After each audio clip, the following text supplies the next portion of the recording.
Hey, everybody. Welcome to another edition of the Security Repo Podcast. As always, I'm your host, Dwayne. Thank you for being here with us as we're learning more and more about security. Thanks for the likes and subscribes and shares. Helps our audience grow and helps spread these awesome messages that our guests keep bringing. Speaking of guests, we have an awesome one this week that I met back at Blue Team Con. Jeffrey Bell, welcome to the show. Thanks so much, Dwayne. Super excited to be here. So, we met back at Blue Team Con. How was that event for you?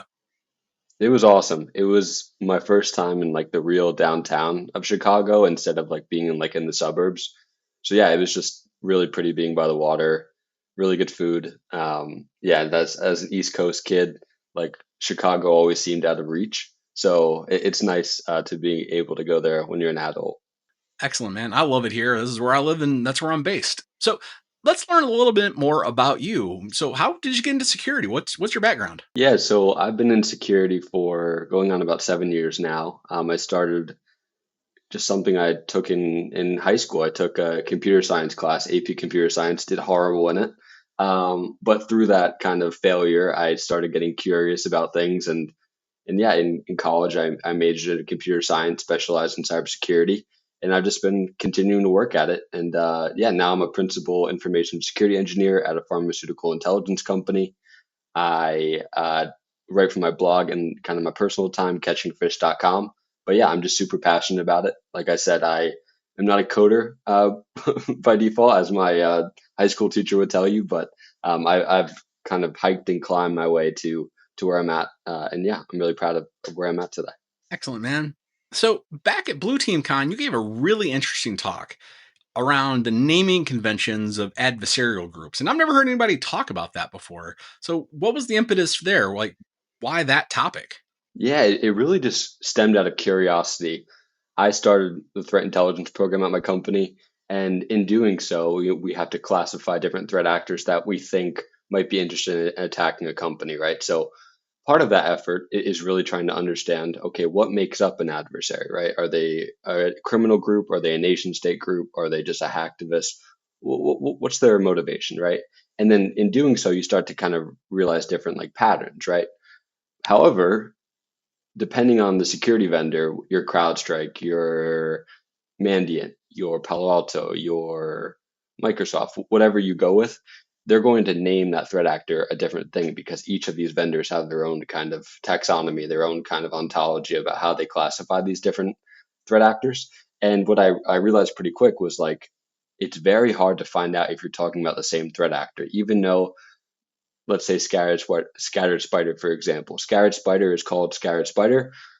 That's its kind of default name given by CrowdStrike, and that's kind of how it's known globally now.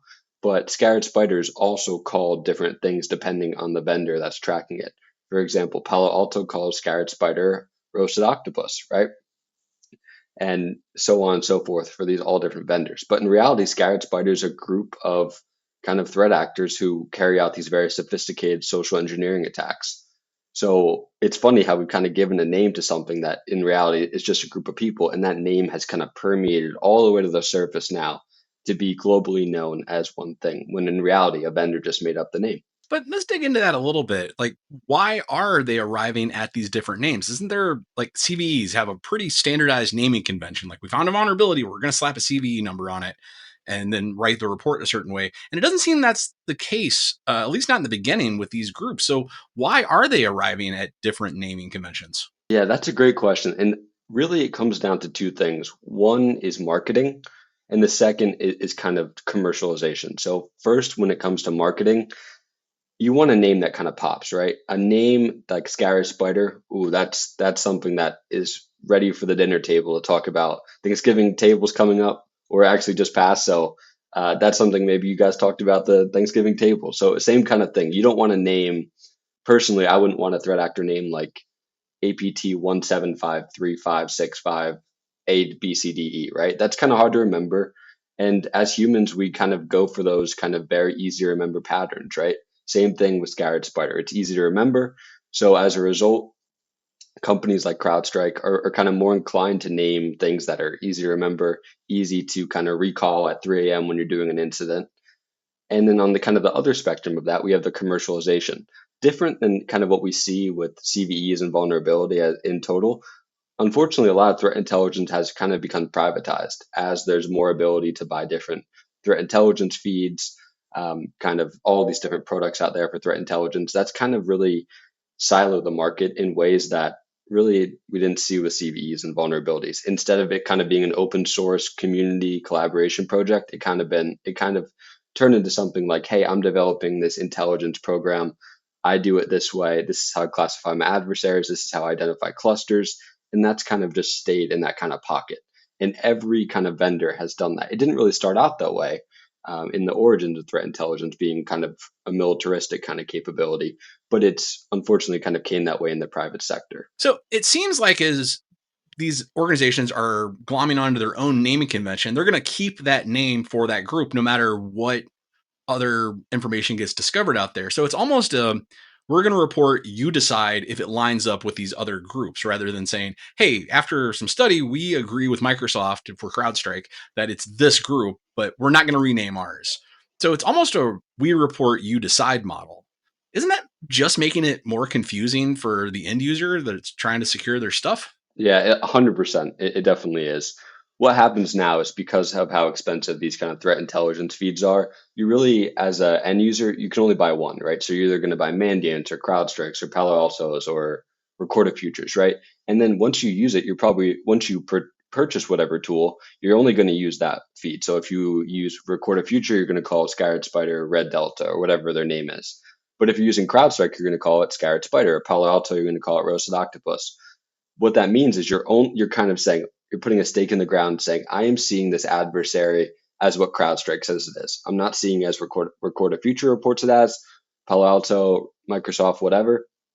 I'm saying I only care really what CrowdStrike says about the adversary. I only care what CrowdStrike says about the adversary, and that's really dangerous because, like I mentioned in my talk, CrowdStrike, as awesome as a product it doesn't have a complete overview of every security event that happens in our ecosystem, right? CrowdStrike doesn't have a kind of cloud native tool, right? It doesn't have an email filter, right? So those are just two important kind of data points that CrowdStrike's not able to ingest that maybe a company like Proofpoint or Mimecast or Abnormal or Sublime can. They can see kind of Scarlet Spider in that email plane that CrowdStrike can. So it's really important to remember, and I said this in my talk as well, that if you are going to use one of those kind of private vendors, your Mandiant, Recorded Future, whatever, I think that's awesome. But don't silo yourself to just the intelligence from your Mandiant, your Recorded Future, your CrowdStrike, because you're going to immediately stop getting value that other really good threat intelligence companies produce about Scarlet Spider or however they classify Scarlet Spider. Now, you did bring up in your talk that there is at least one organization that's trying to make sense out of all this mess, and that's MITRE. You introduced me to a new part of the MITRE website, which I had not known of before, and that's the MITRE Groups. Like, how did you even discover that? And maybe give us a high level on what's going on that page. Yeah, so I stumbled upon it probably like a year and a half ago, just kind of, and I am going to make no bragging points here. I had no idea what it was. I was like, oh, I think this is like some kind of groups things. It wasn't until I went to MITRECon in the fall of last year that they actually kind of fully explained the groups, and I actually started seeing, hey, this thing can actually have tremendous value, right? This thing is incredible, and it just really blew my socks off, like how much they've kind of improved it over time. So what Dwayne's referring to when he says MITRE ATT&CK Groups is, as we're all familiar with kind of MITRE ATT&CK and in terms of the different knowledge base for different techniques that adversaries may use, MITRE also tracks different groups, Scarlet Spider being one of them, where they kind of say, hey, based on open source reporting, this is all of the different aliases we refer to Scarlet Spider, that roasted octopus, that scatter swine, all of these different names. But actually, they go into further in what we talk about in terms of threat intelligence, making sure it's actionable. It actually tells you the different techniques that it's seen Scarlet Spider use, and it references different open source information that these different vendors have published that's kind of accessible to the web. You don't need some kind of premium feed to access it. You can just kind of go onto their website, go to blog, and then you see, oh, here's what Mandiant says about Scarlet Spider, or however they classify it. They use a UNC tag or something like that. So yeah, it's really that got me into it. And I'm just like, hey, this is something that exists today that anybody can use, whether you use any kind of any number of these vendors, there's at least one kind of Rosetta Stone, so to speak, that's tracking these adversaries all on one plane and kind of trying to uh, associate all the different noise out there with one adversary. And I'm seeing them even struggle a bit to keep up here, especially as new groups emerge. Feels like weekly or sometimes daily, depending on the week. I know I'm checking this website constantly now. When I'm reading an article and it talks about one group, I'm like, hey, is this listed in MITRE yet? So that's one of the issues. Like, how are they keeping up with this? You said open source reports, but how do you think MITRE's doing it? Yeah, it's a very difficult job. MITRE obviously is kind of a in some ways kind of government funded, so they don't have unlimited resources, right? It's a I believe it's a nonprofit, like a federal research program. So with that, like we said, limited kind of resources. So they do the best with what they have. They usually come out with 2 releases a year. So that's why some of that data can appear a little bit stagnant for a while until the next kind of update cycle. And then when that happens, it's kind of like this flood of all this great information, and then their teams will kind of go dormant, keep researching, keep kind of collecting, scraping this kind of stuff, and then publish it. One of the main things, and I actually learned this at the MITRECon as well, is that they can't receive a tip that says, hey, Scarlet Spider is doing this technique. They need something published by a vendor. They can't just go off a tip, right? They want to make sure everything is tied back to a source, which is awesome in journalism, right? Awesome in reporting. I welcome that transparency. But I say that, I bring that up to say that it's really important that vendors, if anyone's listening, that you continue to post these things publicly, available for free. Obviously, I'm not trying to cause a debate that there should be no kind of private threat intelligence. I think that's crazy. But at the same time, there needs to be some kind of way for the general public who, like a small hospital, for example, a rural hospital that might not be able to afford a threat intelligence program, can still have access to this really critical, really important data. Now, looking at that page, and we're going to link to that page down below in the show notes, or you can just search MITRE ATT&CK Groups and you'll get to that page on your own. But looking at it, I think the real value there is they go into great detail on the TTPs and the exploits themselves. Like, at the end of the day, does it really matter what these groups are called? Like, aren't we just defending against these TTPs, not in general specific groups? Because they can change its name, it can a new one can establish, but the TTPs are going to kind of remain constant or at least evolve in a predictable, observable way, right? Yeah, another great question, Dwayne. That's a question I get all the time from some of my non-intelligence friends, and I think it's a completely justified question. What you're pretty much asking is, in the simplest ways, okay, what if Scarlet Spider doesn't attack my company and I just spent this past 6 months researching, doing all this kind of hardening in my environment based on the premise that Scarlet Spider might attack me? And when in reality, it's just another unknown threat actor.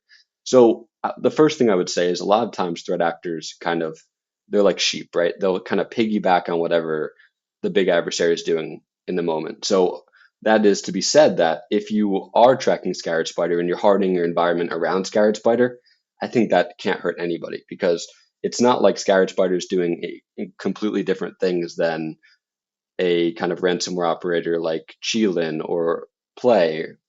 All these different ransomware operators are doing, or even if we go to like nation state level, something like North Korea or China or Russia wouldn't be doing. Like, they're all learning from each other, right? In this kind of ecosystem that is more and more kind of integrated at the same time being disparate at the same time. So in that way, I think it really is important. And I always say, like, you don't have to, if your success, if success for your threat intelligence program is that you complete that you, because then in some capacity you're just waiting for this adversary that you've been tracking to attack. That's not really what we're going for, right? We're going for hardening based on all the information at our hands. And you never want to just track one adversary, right? You want to get a good mix. I like to grab a couple criminal threat actors that I think might attack a company. I like to grab a couple nation state actors that I know from historic, they might go after a manufacturing, a healthcare, a retail entity, and put all that stuff together and then kind of see what overlaps, see those techniques that overlap between all these groups, and then go after those, because those are where you're going to get your most bang for your buck, right?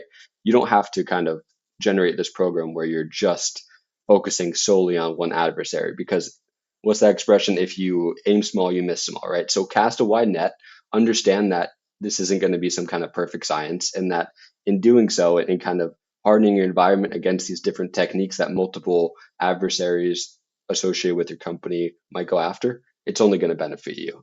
And thanks for all the work you're doing here. And I'm just going to throw it out there and put in the show notes.